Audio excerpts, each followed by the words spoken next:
16 साल की उम्र में बना जुर्म की दुनिया का बेताज बादशाह, फेसबुक पर पोस्ट कर विज्ञापन दे डाला, पैसों के लिए मैं कर सकता हूं किसी की भी हत्या। पुलिस बनी रही मूक दर्शक और अपने अपराध की दुनिया को फैलाता रहा दुर्लभ कश्यप।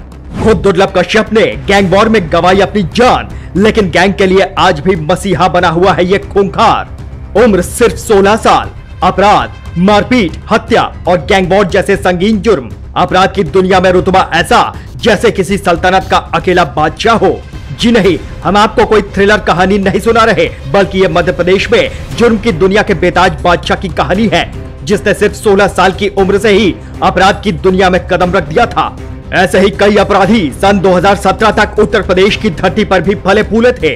हालांकि 2017 में योगी आदित्यनाथ के मुख्यमंत्री बनते ही आधे अपराधियों ने या तो अपराध करना छोड़ दिया या उत्तर प्रदेश ही छोड़ दिया, जबकि कुछ ऐसे अपराधी भी रह गए जिन्हें बाबा जी के बुलडोजर ने सुधार दिया।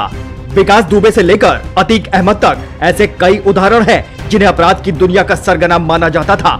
हालांकि योगी आदित्यनाथ की सरकार बनते ही उन सरगनाओं की मिट्टी पलीत हो गई और इस बात का अंदाजा उन्हें खुद भी नहीं रहा होगा।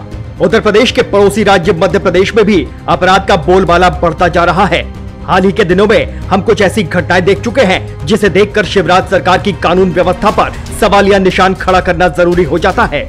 ये मामला महाकाल की नगरी उज्जैन से है, जहां एक 16 साल के लड़के जिसका नाम दुर्लभ कश्यप था, उसने एक ऐसी गैंग बनाई जिसका काम लोगों की जान लेना था। पिता से अलग अपनी मां के साथ रह रहा दुर्लभ पढ़ने लिखने में अच्छा बताया जाता था, लेकिन आपराधिक संगति के लोगों के साथ जुड़ने की वजह से सारी पढ़ाई लिखाई धरी की धरी रह गई।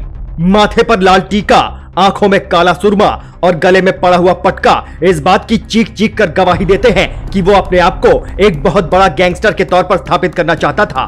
मध्य प्रदेश की पुलिस को धता बताते हुए इस खूंखार अपराधी के हौसले इतने बुलंद हो गए कि इसने फेसबुक पर पोस्ट करके खुद को गैंगस्टर, मर्डरर और ना जाने क्या क्या बताया।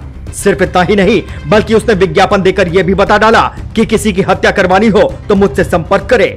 ये गैंग खुद को महाकाल का कट्टर भक्त बताता है और समय समय पर उज्जैन के महाकाल मंदिर में दर्शन करने भी जाते हैं।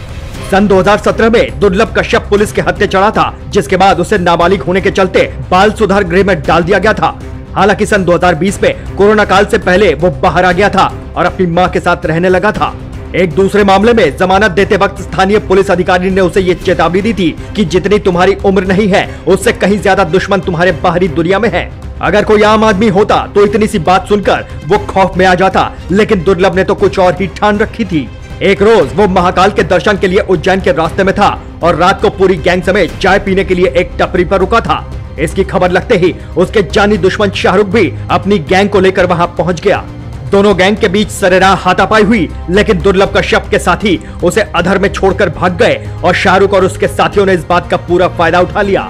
शाहरुख के गुर्गों ने दुर्लभ कश्यप को तब तक मारा जब तक उसके शरीर से सांस नहीं खत्म हो गई। जवान बेटे की मौत का सदमा मां भी नहीं झेल पाई और उसकी मौत के केवल 7 महीने बाद उसकी मां की भी मृत्यु हो गई।